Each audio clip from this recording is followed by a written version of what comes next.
we're going to take a few moments and look at this lesson 7 of this 8-part series of marijuana education and try to see how we can learn to deal with obstacles and triggers. Relapse obstacles and mental gymnastics. I want to read a quote here. It says, "Know thyself, know thy enemy. 1,000 battles, 1,000 victories." Well, we have to understand that if we're struggling with this thing called addiction, no matter how many times we have tried and failed, that we can overcome this thing. We just have to learn the tools and use them and build a support system that we will talk about a little later here. Let me read this. It says, if overcoming addiction is like a war, then it is crucial to understand the enemy, your brain. Your brain will deceive you, play to your fears, and basically do everything it can to convince you to continue to smoke.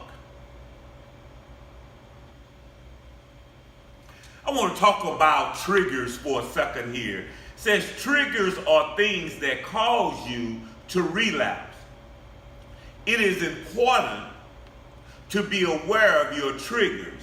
And we have to know whatever our triggers are. In recovery, they say that we have to avoid certain people, certain places, and certain things. I tell people all the time, we just can't say those 3 things. We have to identify who those people are that we have to avoid. We have to identify with some specificity what those things are and where those places are, and do whatever we can to avoid them. And I want to talk about some emergency relapse strategies here. One of the first things that we have to do is play the tape all the way through. We talked about the brain earlier.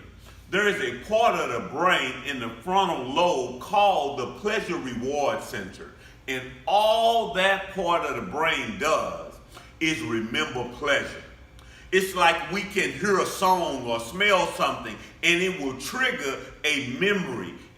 Sometime from way back from school or whatever the case may be, but we will remember that. It just triggers that. And normally we remember, those of us who are in recovery, only the pleasure part of that. The brain is a muscle, so we have to work on the part of the brain that has cognicity, which has reason, logic.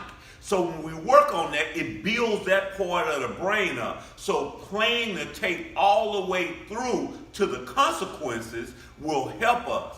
Because they say addicts are consequence-driven people. So we have to remember that when we had spent all our money up. We have to remember when we went to jail or whatever those consequences are. We have to move past just the pleasure to get to that part where it was consequences, where there was pain. We have to build a support system. We have to have some people who we can talk to who will help us to get to the consequences, or to get to that, hey, you are doing well in recovery. Let's remember that. Let's remember those victories. When those times where we feel like giving up, we have to have some encouragers. We have to have a support system of people who will help us. Number 3, put down here breathing exercises. We have to learn to relax. When we're going through and we're triggered, our anxiety level raises up and sometimes we don't know what to do. So we have to take a moment to just relax and to breathe and take a moment to be in the present and to remember how grateful we are that we've had this time where we're not using. They say a grateful addict is a sober addict. So we have to take time to breathe. We have to take time to do a gratitude list. The final one, we have to distract ourselves. We have to learn to do something. When you quit doing anything, there is a void, there is some time. And if we don't replace that with some things, some positive things, then we're stuck in this void. In our country and in our world, we have went through this season of COVID where we were all stuck in the house and we didn't know what to do. It's kind of the same thing with addiction. When we stop, we're stuck.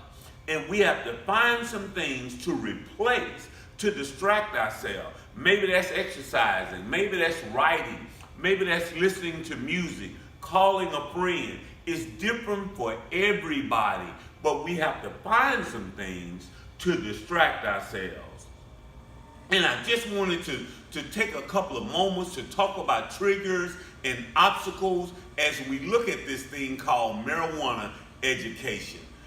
There will be some information in the box that will help you to be able to get in contact with us if you know someone who is struggling with any type of addiction. But today we're talking about marijuana education and addiction. But give us a call and we will do what we can to help. Thank you.